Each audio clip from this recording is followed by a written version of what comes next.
Hello, welcome to Drive Seat and to the Seat Ateca, a compact SUV. Now the Ateca is symbolic for two reasons. One, the appetite for SUVs isn't dwindling and is now starting to drag in more sporty brands that you wouldn't have expected to produce SUVs before. Seat, Maserati, Alfa Romeo, just as a few examples. And secondly, that Seat as a brand is now performing well and has the full backing of Volkswagen, no longer just rebadging Audi cars. Now you can pick from 2 petrols and 3 diesel engines. Most come with a standard 6-speed manual gearbox, whilst there's a 7-speed DSG available as well. The 2 most powerful diesel versions have the option of 4-wheel drive, and there's 5 trim levels to pick from. So prices for the Ateca kick off at £17,990. We're testing the top of the range excellence trim with a 1.4 litre TSI petrol engine and a 6-speed manual gearbox, which costs £24,600. And it comes packed full of kit. So at the front, you've got full LED headlights, at the side 18-inch alloy wheels, and at the rear an electronic tailgate. Now key for a car like this is that it's practical. So this has 510 litres of capacity, a pretty low and wide opening, although the step down into the boot is probably more than you'd want. This could do with an adjustable floor really. However, the floor is flat, wide and pretty deep. There's a bag hook either side and a release for the rear seat, whilst on the left there's a little storage compartment. Getting into the back is easy with these wide opening doors. They're also reasonably well sized. The seats are well padded, comfortable and supportive, which is a really nice place to be. Add to that acres of leg and knee room, and again a huge amount of headroom, and this is really practical and we'll get actually 3 across here quite comfortably indeed. The only problem is the seat mounts for the front seats do impinge on footroom. Not so bad if you're sat here and have your legs together, but if you do sit in the middle, it will cause a little bit more of a problem. Between the seats is a fold down armrest, which is again really spongy and comfortable with 2 cup holders. There's a decent sized door bin and a little tray down here, but there's no USB or power points in here.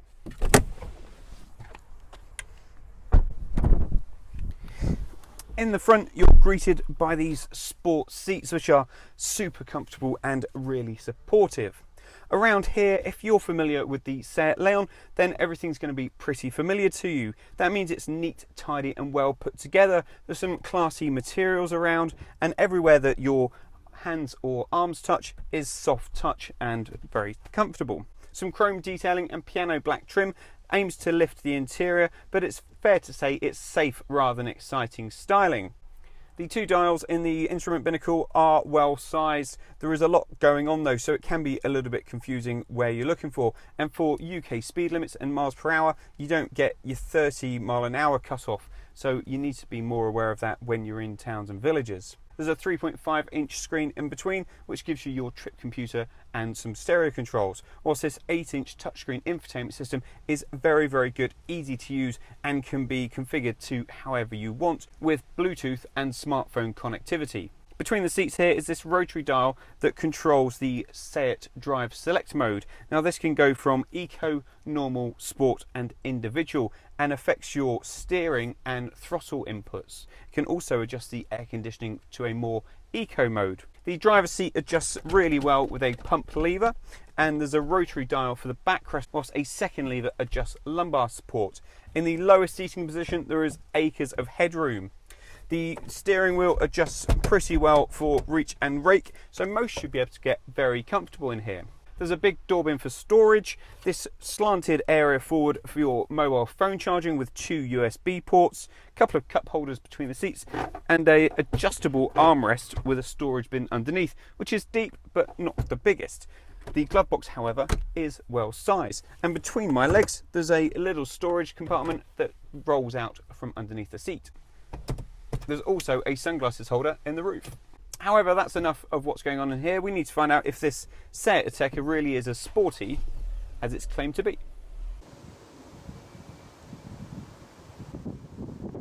Well, that 1.4 litre under the bonnet generates 148 brake horsepower and 184 pound-feet of torque. Now that's enough to get this from standstill to 62 miles an hour in 8.5 seconds, which is pretty swift for a SUV, even if it's a compact one. It'll return 52.3 miles per gallon and emit 123 grams per kilometre of CO2. Max torque ranges from 1500 to 3,500 revs and max power from 5,000 to 6,000. That makes this engine extremely flexible and willing to work. It pulls from low down, there's so little turbo lag, there's no real cliff where you have to get over, it just goes and goes, and then it will keep charging through to the red line. It's a really wonderful engine, and it's also quiet to use at the same time, so there's no fear of straining or noisy or lack of refinement. The 6-speed manual gearbox is cracking. It's got a really short, stumpy little gear lever to it. It's got a short throw, and it feels really mechanical and really precise. The clutch is medium to light weighting, so that whole combination, it's actually a joy to swap gears.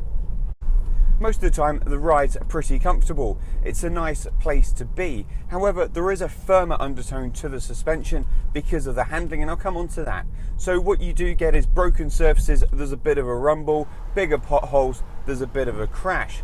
And then combine that with a damping system that's very, very impressive and really stops any float, just keeps the body in check at all times.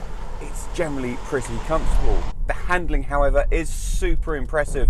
It corners brilliantly flat, it feels light, and actually it doesn't feel like a SUV in any type. You could quite easily be fooled and thinking you're just in the standard Leon hatchback. It handles that well. The steering's as smooth and silky as the leather wrapping the steering wheel. It's an absolute delight. It's super quick to respond, it's sharp and keen to turn in, and it's just very, very well judged. Change the Seat drive profile to sport and the steering stiffens up, but it's not too heavy, and it just feels right to really want to push on. So all petrol models are 2-wheel drive, and it's only the top of the range diesels where you can have 4-wheel drive. But actually in day-to-day driving, this doesn't need it. There's a little bit of wheel spin when the roads get damp and you floor it, but generally it's not bad at all. There's plenty of grip, especially when you're pushing on through some twisty lanes. I've already said the engine's pretty refined, and it's refined pretty much all the time.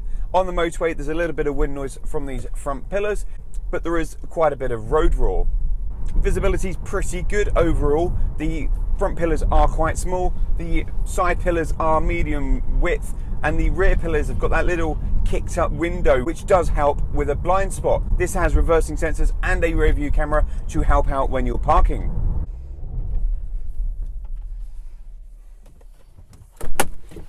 Well, the Ateca is absolutely fantastic. It's the best handling and driving SUV this side of an F-Pace or a Porsche Macan.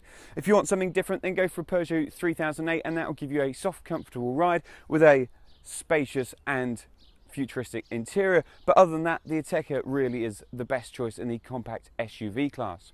Check out the website for the full review on the Ateca. Let us know in the comment section below what you think of the new Seat, and remember to subscribe to the YouTube channel for free.